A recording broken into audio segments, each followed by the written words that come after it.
Kripa, mercy. How do we get the mercy? As devotees, we say this all the time. Something good happens. We say, wow, Prabhu got the mercy. Something bad happens. I'm just getting the mercy right now. Well, you're getting the mercy. We're getting the mercy. But who do we get the mercy from well, that's a different story. But this verse right here is really, really uplifting, edifying, exciting, because if you follow the way Srila Prabhupada goes, he speaks, it reminds me of the Bhagavad Gita, where Krishna is saying, there's this yoga process in the 6th chapter. There's this yoga process, and then he's waiting for Arjuna to say, I can't do it. And then Arjuna says, I can't do it. And Krishna goes, oh, very good. Now I want to tell you my heart. Now I want to really share my heart with you. And then he goes on and discusses what is it like to move into this process of devotional service, 7th, 8th, 9th, 10th, the nectar of the Bhagavad Gita in the 12th chapter there. And he says, I want to share this with you. So if you follow Prabhupada's purport here, it's fantastic. He says, yeah, there's this thing called sadhana siddha. You can become perfected through this sadhana. It's very nice. There's 2 kinds of highly elevated devotees. And by the way, there's this other thing called kripa. And because of this special mercy, you can become perfected. And if you just observe even a tiny fraction of the devotees that you see around, everybody's here practically. Who's got special sadhana siddha? Not many, but who's got some kripa? Through the mercy of Guru, you get this kripa. You stick around, you hang in the game, you remember what your actual purpose, you remember your final destination. This kripa is what we're all longing for. Oh, please just give me a little bit of mercy. Please just give me a little bit of mercy. And through that longing, there's been so much mercy that's been spread. Obviously, this is extending from the unlimited ocean of Lord Chaitanya.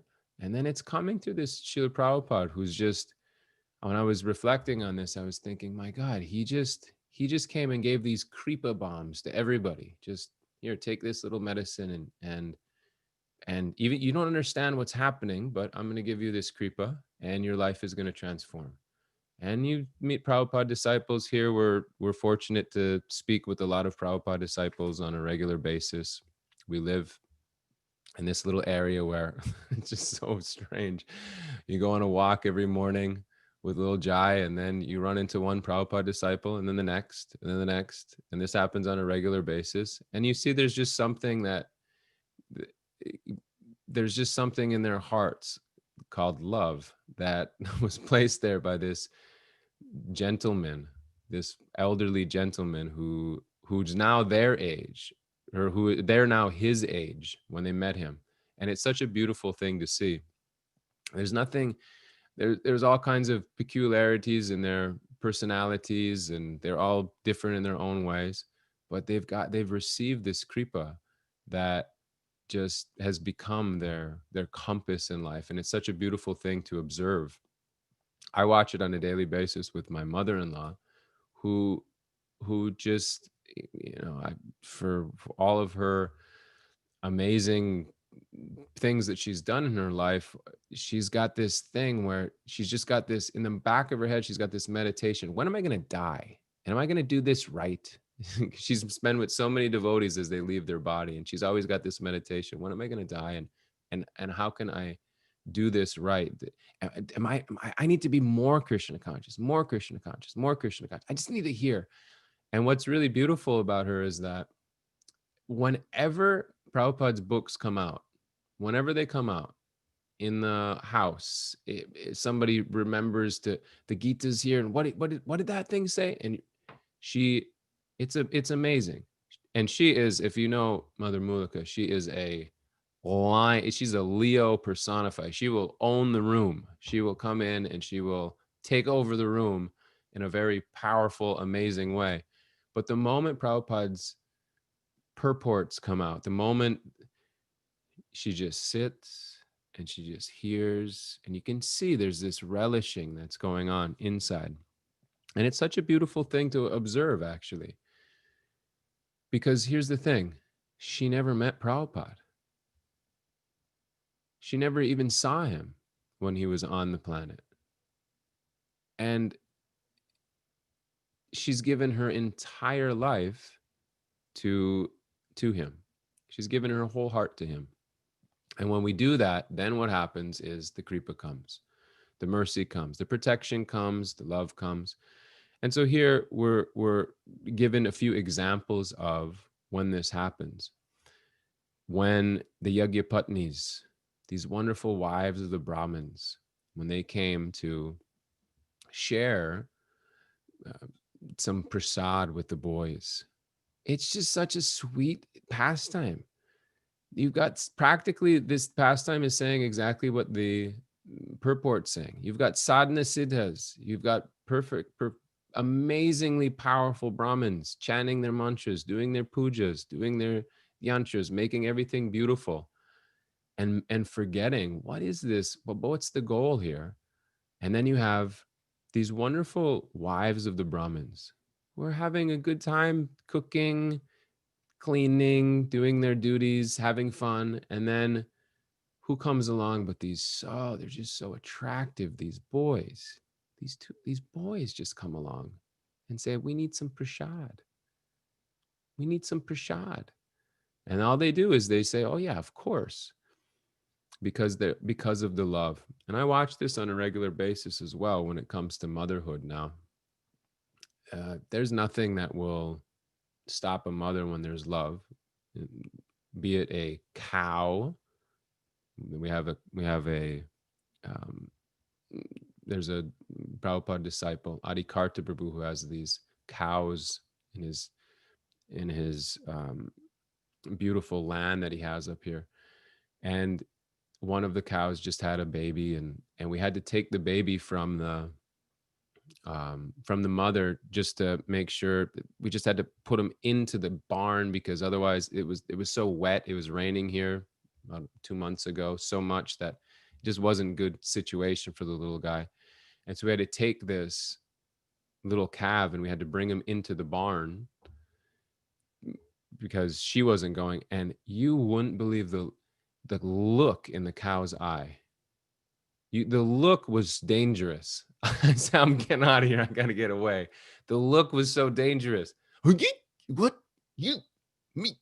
What are you doing with my little baby? And the intensity that and they're cute, even when they're intense. They have the little hips flopping all over the place. That she was running to see this cat. It was get out of the way, stay back, because the love is so deep.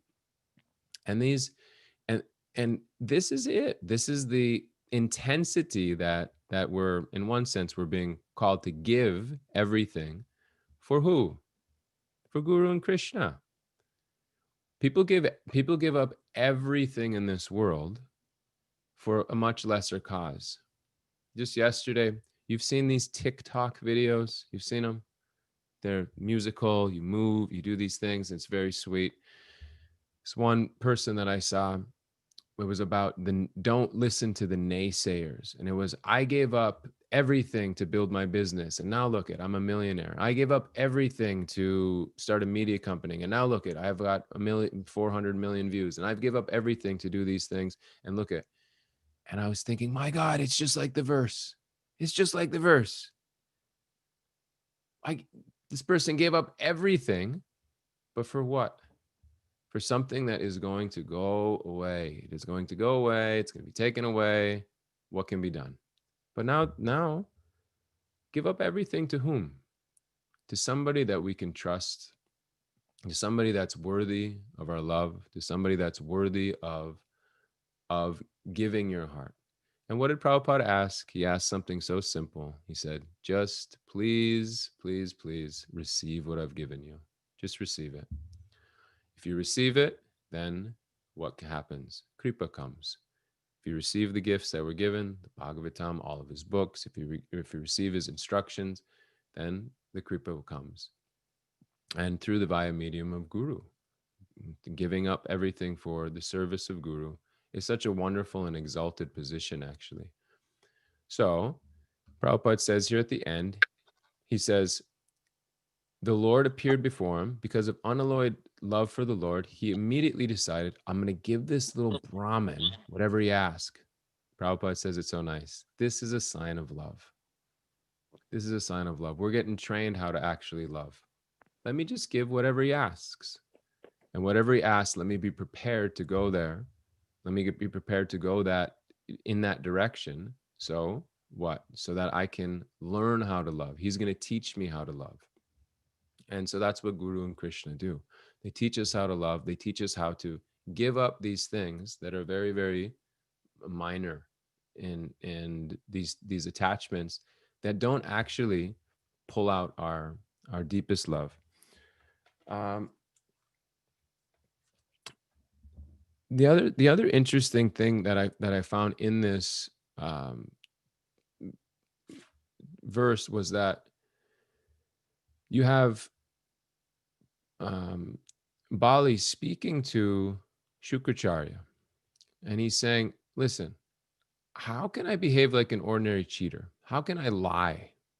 And when we look at this, this is also something very appropriate for us. How can I withdraw my promise? How can I lie to this person? The idea of speaking truthfully. And the idea of speaking truthfully is very important because this is a qualification that Prabhupada asked, and the Charyas and all of the great sages and saints and practically any tradition that you follow says you need satya, you need truthfulness in your life. And sometimes in our own lives, we really like, as devotees, we really like being truthful with others. We like that a lot. And especially when you see how Prabhupada was very direct in his speaking, we say, oh yeah, this is it. This is the mood. I'm going to bring up Bhagavad Gita 10, 4, and 5, and we'll see these qualifications here. So this is Krishna speaking. He says, intelligence, knowledge, freedom from doubt, forgiveness, truthfulness, control of the senses, control of the mind, happiness and distress, birth, death, fear, fearlessness, nonviolence, equanimity, satisfaction, austerity, charity, fame, and infamy. All these various qualities are created by me alone. And when you go down to the purport, you see this truthfulness come in. I was hoping our Shama would be here at this moment, because this Shama, this tolerance and forgiveness is there, should be practiced. She's good at, she tolerates me. But then this Satyam, truthfulness, is there. Prabhupada says truthfulness means that facts should be presented as they are for the benefit of others. Facts should not be misrepresented. Now, here's where we got to listen to this and then see if we can go a little deeper. According to social conventions, it said one can speak the truth only when it is palatable to others. Prabhupada says that's not truthfulness. The truth should be spoken in a straightforward way so that others will understand actually what the facts are. For instance, if a man is a thief and if people are warned that he's a thief, that's the truth. Although sometimes the truth is unpalatable, one should not refrain from speaking it. Truthfulness demands that the facts be presented as they are for the benefits of others. That is the definition of truth. So we find great cases of people or personalities, these powerful personalities like Vidura, who were placed in many different situations where they had to speak the truth, even it was very unpalatable, very difficult. Social conventions. My superiors are here. These persons who can do anything they want with me, but please, I know there's something that's wrong here. This is not okay. And I'm going to speak this because I trust that Guru and Krishna are here with me. I know I have to do this. I don't want to do this, but let me speak the truth and let's see what comes. Prabhupada says that in the 17th chapter of the Gita, where he mentions the austerities of speech. Becoming. Let's see if we can find that. He says, it's so interesting. This was a long meditation of mine, because being straightforward in our dealings. It says, become straightforward in our dealings. I believe it's 17.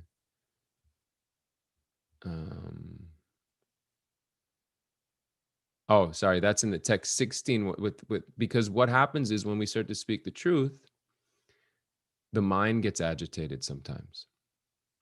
It becomes very difficult for the mind to understand, should I speak the truth? So here's austerity of speech consists of speaking words that are truthful, pleasing, beneficial, not agitating to others, and also regularly citing Vedic literature. But in text number 16, they mention the austerities of the mind. So sometimes speaking truth is going to be an austerity in your mind. I don't know if I should do this. And it says, Prabhupada says in the purport, the mind should be devoid of this duplicity. And he says that, how does he say it? He says, Acha, right here. One should be straightforward in his dealings and thereby purify his existence. We see this a lot, especially for persons coming to Krishna consciousness. It takes a long time in the sense of, you hear that I hear this question all the time. Well, I've changed. I've transformed a little bit. What am I supposed to do? I got this friend. I got this friend. I got this friend. One should be straightforward in one's dealings, thereby purify their existence. As we move down, we should start to purify as we move down the devotional staircase, in one sense, we should be more and more straightforward in our dealings, being willing to accept what's going to come our way as we speak truth. But then again, as I said, we love speaking truth to others, but sometimes we don't speak truth to ourselves. And this happens, this is where that Prabhupada says this duplicity has to leave. So Radhanath Swami, he says often, and I've heard him say this, he says, to be truthful with others, that's honesty. To be truthful with others. Let me be honest here. But then he says to be truthful with ourselves is integrity. So we have to do those things simultaneously. We can't just speak truth to others and then in the background have a whole bunch of different things going on. We have to sync those two up. And we can't just have our integrity. And when the time comes, a Vidura moment, as Adi Prabhu says, you may have a Kurukshetra moment today, but a Vidura moment will come where you might have to speak the truth. And you can't shy away from that. There has to be the conviction that actually I have to speak this. So these are wonderful things, like Bali Maharaj is saying. Imagine in front of his guru, family priest, he has to say, "Oh, I'm sorry, but I have to give everything to this Brahmin. My heart is telling me this is what's right. I've been blessed with this kripa from Prahlad, and now it's time for me to share this." And so we will have those different moments where we have to be conscious of it, but we have to speak sometimes in ways that are perhaps not so socially pleasing. We have to stay true to what is the deeper current that's going on. But ultimately, this purport is pushing us towards kripa siddha. Try to find guru, try to surrender, try to, as Bali does, give what's asked of me here. And the great thing about this mercy that comes is that there's always going to be something more asked, because that's love. Love just requires you do more and more and more. And the more that you love, the more that it's reciprocated. The more responsibility you take, the more it's reciprocated, the more that is asked of you, and the more that you can give, the more satisfaction you're feeling. If you're not, that means it's not being done from the proper place. If you're completely wiped out and burnt out and you're never, oh God, I can't do one more thing, then it's not flowing from the proper place. Then it's not genuine giving. We're expecting something in return. It has to continue to flow. So these are a few of my thoughts. We have about 15 minutes left. Open it up. Questions, comments, concerns.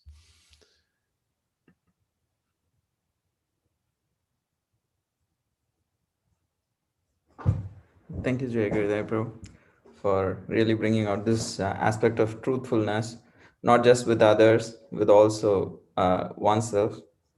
Thank you. So every I'm unmuting everyone. If you guys please share your thoughts, comments, appreciations.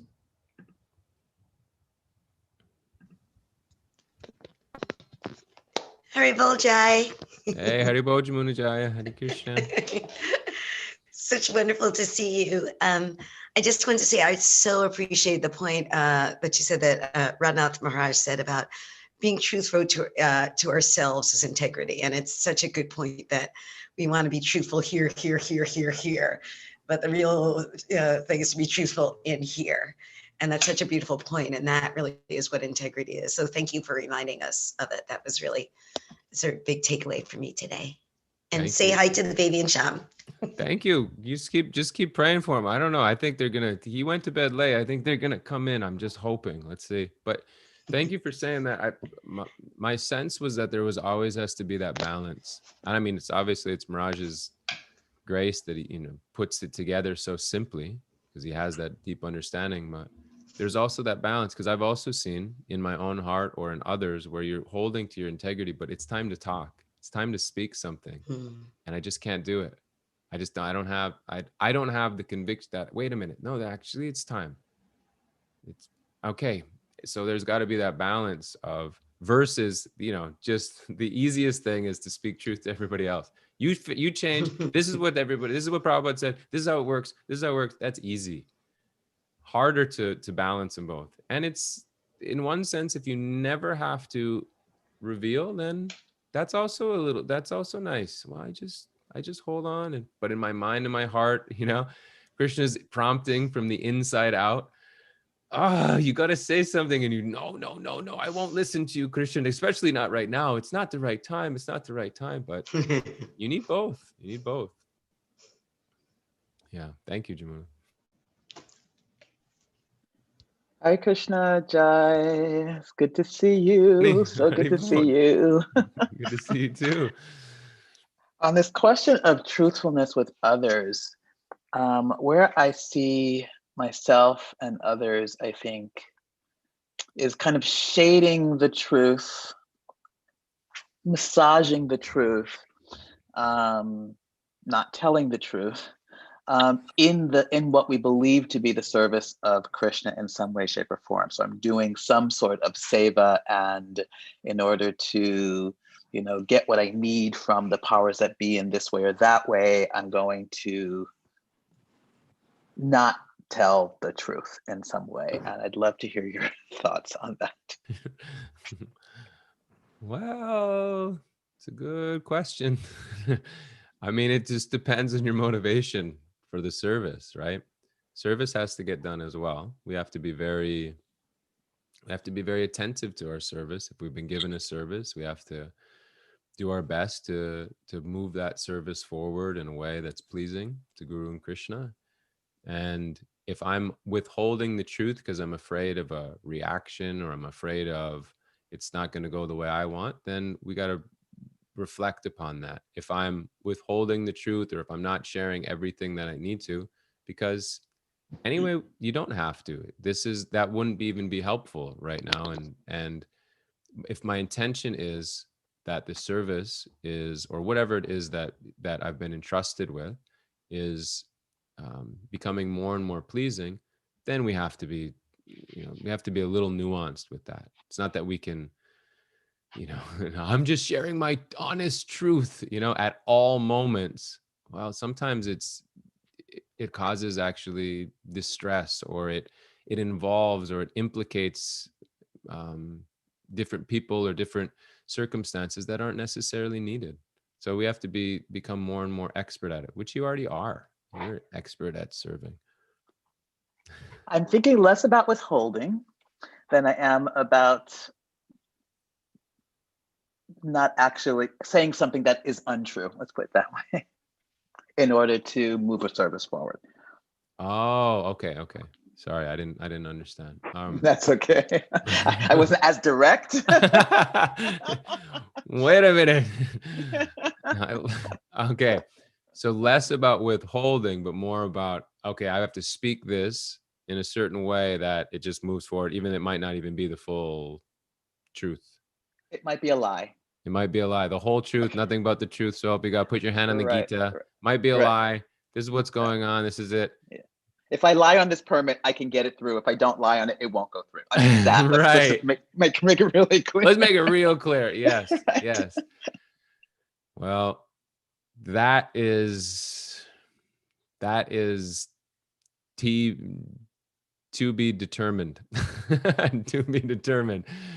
There's got to be some probably some people in your life that you can bounce that off of, so that they would know, what is that? Is that worth it? Otherwise, if you're just doing it solo, it becomes too much pressure. It just becomes too much pressure.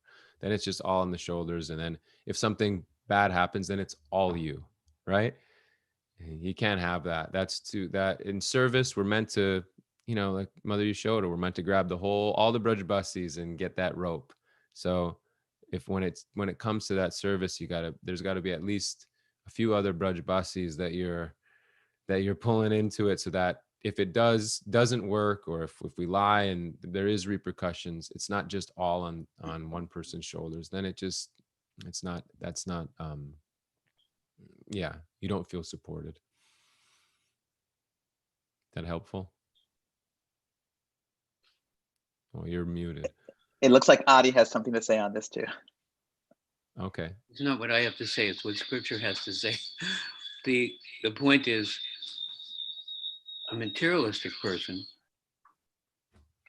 will think this is truth, that's good. This is a lie, that's bad. That's moralistic.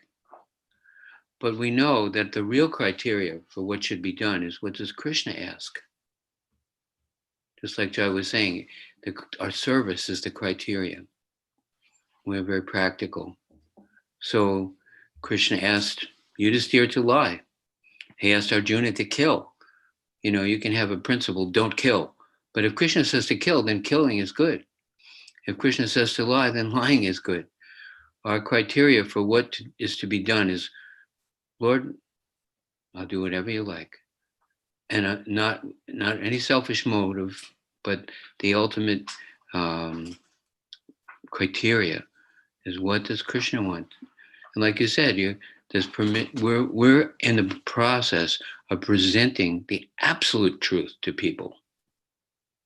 And whatever we have to do, based on the guidance, like Jai was saying, of our elders or guru, or whatever Krishna is inspiring us to do in that direction, is totally appropriate, free from any reaction, and good. Does that help, Mataji? Bajrani, does that make sense? It's not truth or lie that's the criteria. It's whether or not Krishna wants us to say this. I guess the question, and I think this goes back to the point both you and Jai meant, which is, I can justify almost anything for Krishna if I want to. I really can. Yeah, and I think there was a time when the devotees were out in the airports talking to people and actually not saying something that was, and Prabhupada was like, okay, like there's a line somewhere where, and that may be because of people's reactions to it, but like, I don't know where to draw that. I mean, I can justify almost anything and say it's like in the service of Krishna. So, and so maybe it's just about having my elders to say, like, is this something I should justify or not? Mm-hmm. No, that's a legitimate concern. There is a line when somebody will break the ordinary good and bad criteria and say, well, God told me to kill them. Even the crazy demons say that, God told me to kill all those people, but so therefore we don't trust our own motivation. Like Shah was saying, there are sources that we can appeal to verify whether this is one of those cases. The policeman at the corner, the red light means stop, green light means go. So the ambulance comes, must stop. No, this is an exception. The police car comes and he's chasing a criminal. The person is going on the way to the hospital with a Mataji who's about to have a baby. There are times when the rules don't apply. There are exceptions. But you have to be very careful in that gray area, whether or not you're just justifying doing something ridiculous and illegal, or like you say, lying, or whether or not this is actually what Krishna wants. So that's why we're chanting Krishna, Hare Krishna, Krishna Krishna, what you want. I want to do what you want. And this story is very interesting because they're talking about a donation. He said he would give, and the spiritual master is saying, just, you don't have to follow this. You said it, but you don't have to follow this truth. Don't do it. And obviously he's instructing his disciple to lie, to break his promise, because of a selfish motivation. So we have to be very careful of that. And the thing is, it's very scary when we talk about surrendering everything. Balaram surrendered everything, and we're all in that boat. We've surrendered something, we're doing something, but at one point, Krishna's going to say, what is your only son? You know that story with Abraham, with his son? It was his only son. He had been instructed that this son would come and there would be descendants like the sands on the beach and the stars in the sky, and the Messiah would come from that son, and he waited for that son. It was his only son. And then the Lord said, oh, take your son up on the mountain and put him on the altar and sacrifice him to me. And Abraham was like, whoa, wait a minute. But he followed the test, because he said, okay, Lord, what you want. It doesn't make sense. It's different from what you told me before. I would not prefer this. I can't understand it, but clearly you're speaking to me now, so I will do it. So all of us have our only son when it comes to surrendering everything. I'll do anything with that service. I'll work anywhere but there. I'll do anything but work with that devotee. And as long as we have an only son and we're not surrendering everything, we're in trouble, because we can't go forward. We're stuck like that. Who is that giving a class pleasingly about the flies on the flypaper? One fly is totally stuck on the flypaper, and one fly only has one leg stuck on the flypaper. But he's stuck. He's just as stuck as the other one. So whatever we're hanging on to that we won't do for Krishna, when we see the gopis of Vrindavan, they were willing to go to hell. Oh, dust on Krishna's head from our feet. We'll cure Krishna's head. I'll do it. But you'll go to hell. I don't care. Right? Narayana Parasabe Nakadashina Bibidi Sparga Bhagavatam. A devotee doesn't care if he goes to heaven or hell. He'll go where Krishna wants. He'll do what Krishna wants. I'm talking too much. I'll go to Srila Prabhupada. Oh wow, the bell just gotta mute yourself. Gosharam Prabhu, I have one. Did you get any questions? I saw one question in the chat. Yes, there is a question in the chat. Like, I think it's a follow-up to what Adipurush Prabhu said. There's one more here that says this was privately. Oh, okay. And they said, until we find a guru, is there mercy? Such a good question. Until we find a guru, is there mercy? And then how can we appreciate mercy when it hurts? These are great questions. Till we find a guru, is there mercy? Of course there's mercy. We're swimming in mercy right now. We're swimming in it. Everybody's swimming in a sea of mercy. We're just not in tune with it. The guru helps us to get in tune with what is actually mercy and how to bring ourselves back under that divine direction, that divine guidance. So there's mercy for sure. And we always say the easiest thing, if you're, if you don't have a guru, just go to Prabhupada. He'll send you a guru, no problem. His mercy is powerful. It's so palpable. You can practically drink it. It's so thick with the way that Prabhupada has shared his mercy. So if you don't have one, okay, very good. Now, at the same time, how do we appreciate mercy when it hurts? Usually you can't appreciate it right away when it hurts. Usually, and this happens millions of times in our lives, or at least a lot in our lives, where the bad things become our greatest gifts, our quote unquote, the things that were just so difficult for us. Actually, they become something that we utilize to move forward in life. And we look back at them and we say, I'm so grateful that happened. So I wouldn't expect anybody to experience that type of mercy and then just say, oh, I'm so happy this is hurting me.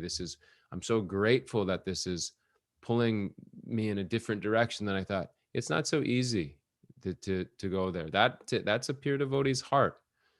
My life is meant for sacrifice. Here's another sacrifice. Thank you, my Lord. Let me.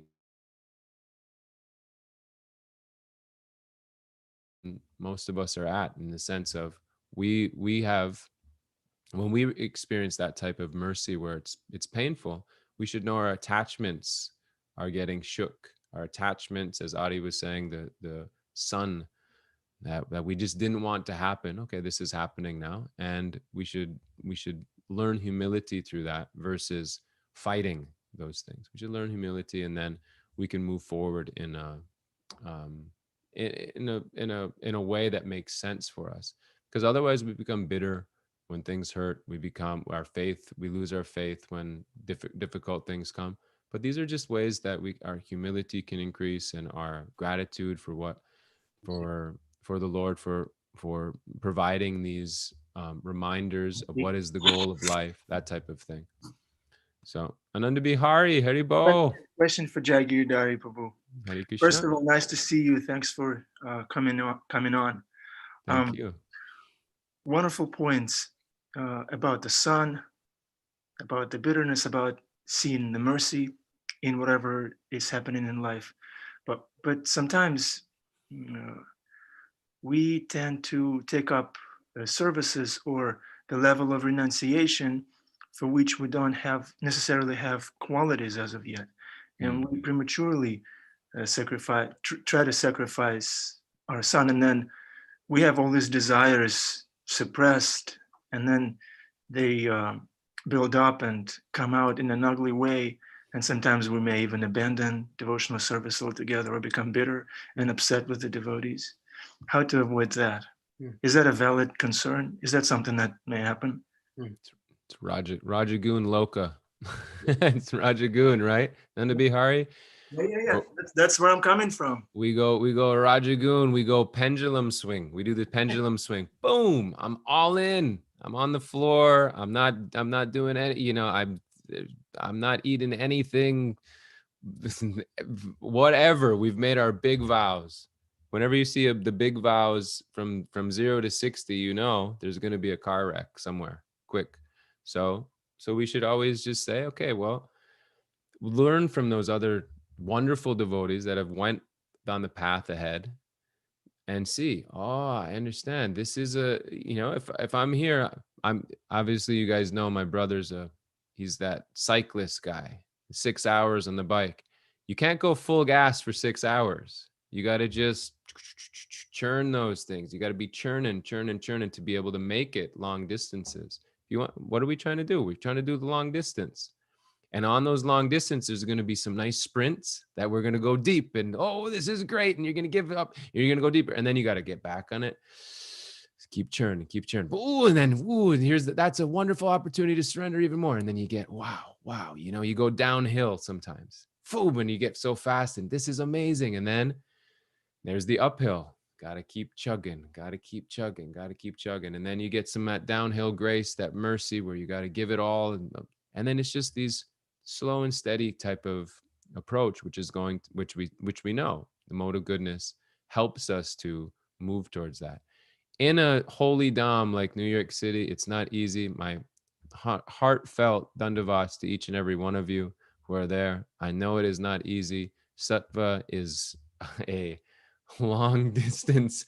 That is even that in and of itself, but know that you're in such a special place where you're doing intimate service for Prabhupada. It's just the greatest place in the world to do it. And so my heartfelt respects and appreciation to each and every one of you. And thank you so much for having me. Shishi Radha Muralidhar ki, Shri Gaurachandra ki, Srila Prabhupada ki jai. Hare Krishna. Thank you.